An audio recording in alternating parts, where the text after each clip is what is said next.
Assalamualaikum warahmatullahi wabarakatuh. Hai teman-teman, jumpa lagi di vlog saya. Hari ini saya ada tamu spesial yaitu Miss Eva Nurfaida. Assalamualaikum Bu Eva. Waalaikumsalam. Nah, Bu Eva warahmatullahi ini wabarakatuh. dia seorang konsultan pendidikan, praktisi pendidikan, dia juga peneliti sejarah, dia juga pengusaha. Pokoknya banyak deh ininya. Aktivitasnya banyak, dan juga yang paling penting beliau adalah seorang ibu rumah tangga dengan 1 orang anak.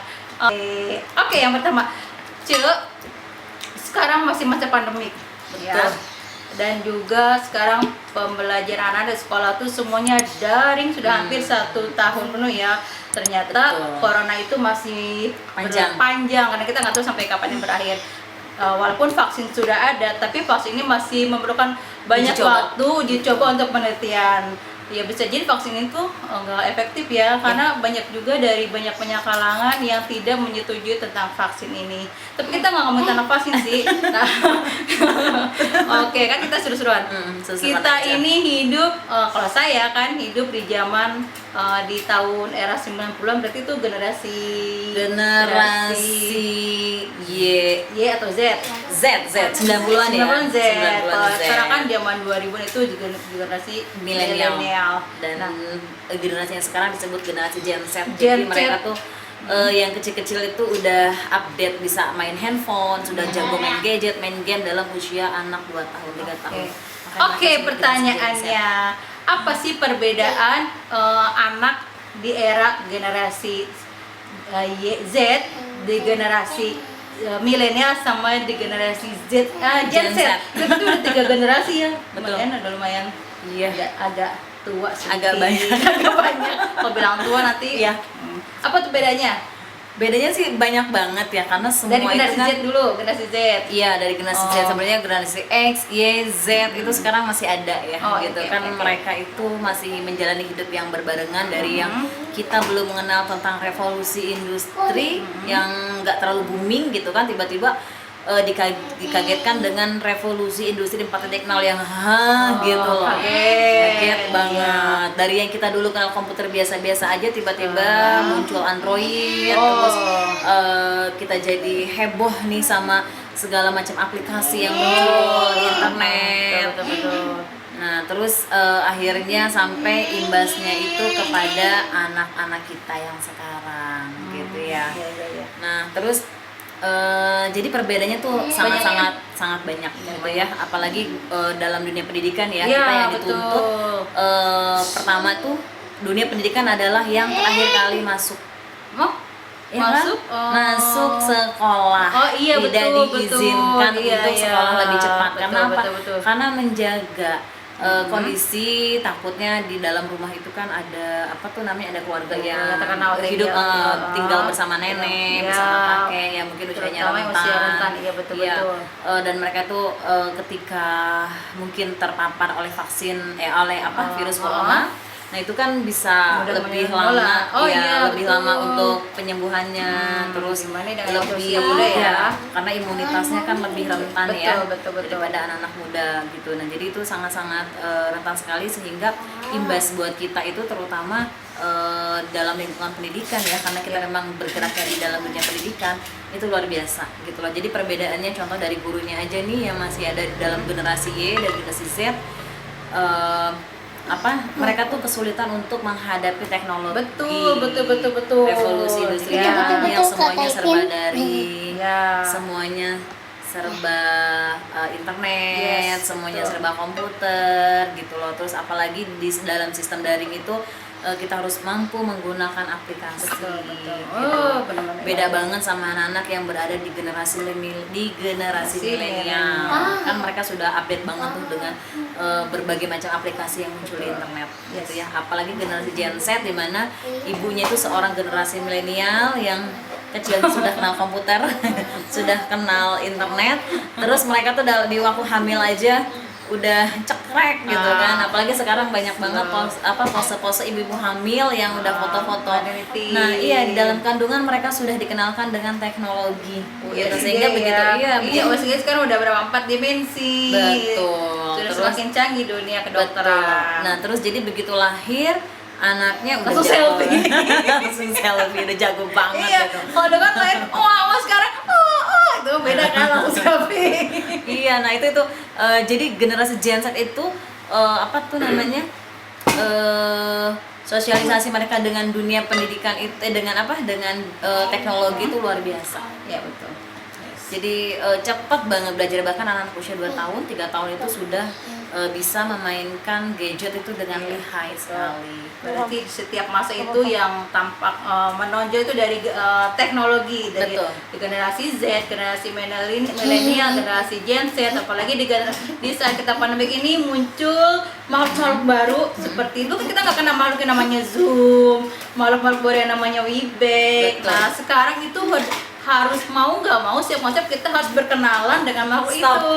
Iklan nggak apa-apa nggak Bu. Nah ini dia jagoannya. Ini anak apa ini, generasi Gen Z. Nah kalau kami nih berarti kita udah melewati 3 generasi ya. Iya. Hebatnya Betul kita. sekali. Nah zaman kita dulu kita melewati zaman generasi dulu ya. Kita ada generasi ya. Kita tahu tuh masa-masa peralihan dari TV hitam putih ke TV warna. Dari lampu tempel ke listrik. Berarti kita bangga ya bisa melewati 3 generasi itu. Mengalami dan masih jauh dari revolusi industri yang udah internet sampai kepada revolusi mungkin insya Allah nanti 5.0 ya di 2025 ya. Oh itu generasi 5.0. Iya, kita sudah masuk ke dalam generasi revolusi industri 5.0. 5 tahun lagi eranya sudah serba robot, sudah serba listrik. Mungkin BBM mobil yang menggunakan minyak itu sudah mulai dikurangi, motor yang menggunakan minyak itu sudah dikurangi, sehingga semua beralih kepada listrik dan baterai. Kita siap-siap 5 tahun ke depan kita harus bersaing dengan robot. Berarti artinya kalau kita sudah robot itu sudah difungsikan, banyak tenaga ahli manusia ASDM-nya yang diganti dengan robot. Berarti siap-siap kita untuk kehilangan pekerjaan. Nah sekarang kita dan harus siap-siap juga putar otak gimana cara kita tidak tersaingi dengan robot. Betul. Yang tidak tersaingi dengan robot adalah hati. Dan apa sih? Kenapa disebut 5.0? Kenapa disebut 4.0?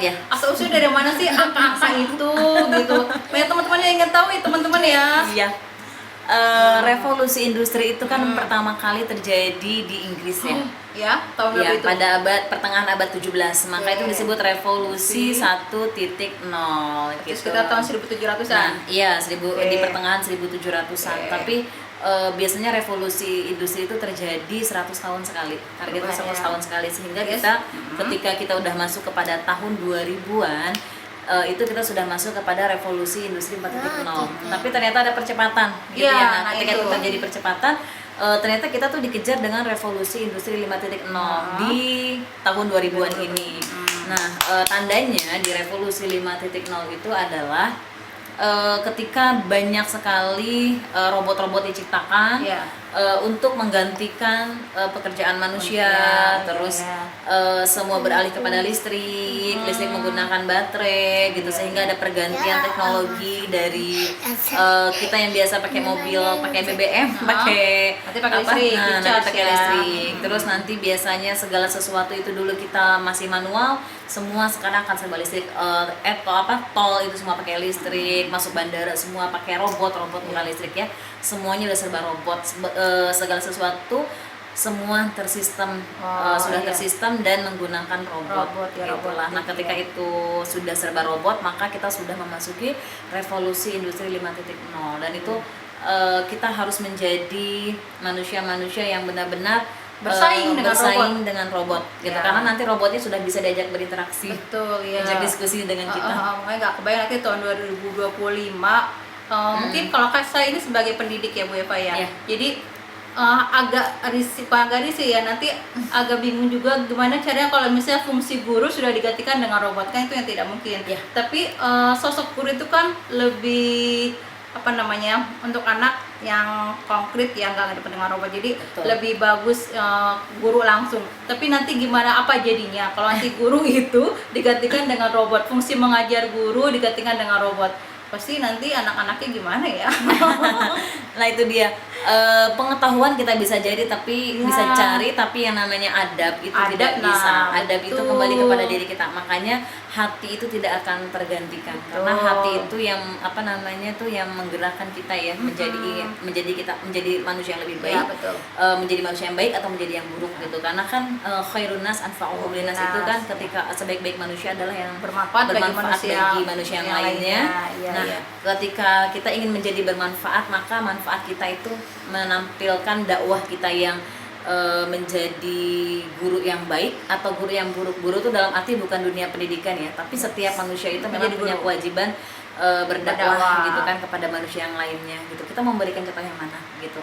Kalau masalah pengetahuan, guru memang sudah digantikan Ya. oleh robot dengan sistem, misalnya dengan aplikasi gitu kan ya. Misalnya kita sudah lihat di YouTube, konten-konten YouTube itu banyak banget. Kita bisa belajar apa saja di YouTube gitu kan. Nah, tapi yang tidak bisa kita gantikan adalah akhlak, adalah adab gitu yang memang itu hanya bisa kita tiru dari sosok guru yang berbentuk manusia. Gitu. Betul jadi Karena di situ ada hati, Iya, kita iya. bisa beradab. betul. Kalau misalnya kita lihat robot komputer teknologi itu bisa digerakkan dengan sistem, tapi Betul. hati akhlak itu tidak bisa diciptakan dengan sistem. Betul. Berarti kita sebagai guru harus siap bersaing dengan robot itu, bersiap Betul. menyikapi tahun 2025 nanti menjadi contoh terbaik bagi Betul. anak-anak muridnya, Masya Allah. terutama sebagai guru kita menjadi contoh terbaik dari kita sendiri dulu ya, untuk kalangan terbatas dulu dari rumah, Betul. lalu di sekolah dan juga untuk di luar. Jadi prihatin ya nanti Ya. agak takut juga nih Sangat-sangat menghadapi prihatin. tahun 2025, apalagi untuk jenjang PAUD, jenjang Betul. yang paling dasar ya. Pertama kali anak itu masa transisi dari rumah ke sekolah ya di PAUD itu. Betul. Tapi mudah-mudahan sih nanti tahun 2025 nggak ada guru PAUD yang digantikan Dengan dengan robot. Iya. Insya Allah enggak. Kalau untuk Mudah-mudahan. yang seperti itu insya Allah enggak. Robot itu di dalam dunia pendidikan mungkin hanya menyampaikan pengetahuan Iya, aja ya. betul. Dan itu juga pengetahuannya juga gurunya juga yang menyamping gitu ya. Oh iya, tetap guru ya. Iya. Iya, iya, Nah, iya. kenapa tadi saya bilang 2025? Karena kan yang kita tahu ya, Jepang itu kan mulai meluncurkan mobil listriknya untuk 50% warganya. Mereka itu di tahun targetnya itu di tahun 2025 gitu. Nah, Jepang itu sudah merencanakan bahwa tahun 2025 50% dari warga Jepang itu sudah meninggalkan mobil bensin atau BBM. Nah, jadi mereka sudah harus mewajibkan pada warganya menggunakan mobil listrik. Di tahun 2030 mereka sudah mewajibkan kepada seluruh warga negaranya menggunakan mobil listrik. Artinya mobil listrik itu bisa bentuknya autopilot. Jadi nanti kita tinggal ketik kita mau ke arah mana, maps-nya sudah ada. Tanpa supir ya. Ya, sudah tanpa supir, semuanya sudah autopilot. Dan itu membutuhkan perubahan revolusi industrinya yang luar biasa, termasuk dan itu akan menyebar kepada banyak negara. Betul. Termasuk Indonesia. Ya, berarti Betul. Indonesia pun harus bersiap-siap dari sekarang. Betul. Dan sudah kelihatan sih dari tadi saya bahas tentang guru ya. Guru sekarang tuh sudah mulai agak tergantikan dengan Betul. apa? Dengan Google, YouTube. dengan YouTube. Jadi Google. bagaimana materi guru yang disampaikan di sekolah, kita harus bersaing bagaimana menariknya, anak-anak bisa menarik materi-materi yang diberikan oleh guru tuh jangan sampai tersaingi oleh media itu. Betul gitu. sekali. Berarti itu harus cerdas ya. Oke, Masya Allah ya. Masya Allah. Tadi kita bahas tentang revolusi itu seru banget, seru tapi takut. Betul. Takut Gimana iya, gitu ya. jadi gimana sih cara kita menghadapi era revolusi 5.0 itu? Betul. Cara kita menghadapi era revolusi industri 5.0 itu adalah mempersiapkan diri, mempersiapkan hati, menguatkan iman, dan terus belajar.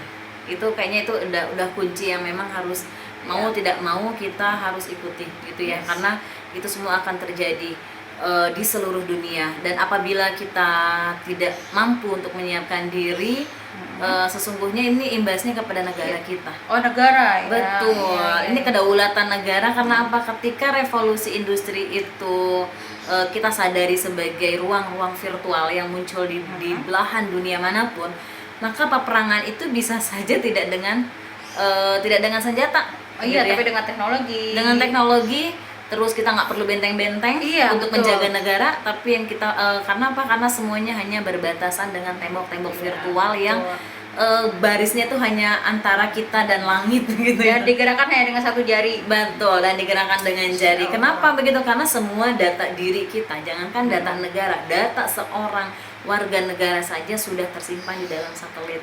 Dan untuk meruntuhkan sebuah negara, cukup satelitnya aja ya. Nah, satelitnya itu bisa dibobol, gitu kan? Data-data itu bisa sekali dibobol. Karena apa? Karena satelitnya itu memang ada, semua data tersimpan. Jadi nanti semua dengan semua teknologi, semua akan tersistem gitu ya, seperti tol, lampu lalu lintas, bandara, stasiun, semuanya akan dibuat sistem. Nah, ketika itu sistemnya sudah berlaku, maka kita sudah tidak punya penjagaan yang ketat lagi, karena semua sudah tersimpan di big data, gitu ya. Dan itu mudah sekali untuk dibobol, gitu. Jadi yang perlu disiapkan adalah iman iya betul. Yang pertama itu adalah iman, gitu. Yang kedua, kita harus terus belajar, persiapkan diri untuk menghadapi semua kemungkinan yang akan terjadi, gitu. Jadi jangan pernah menutup mata,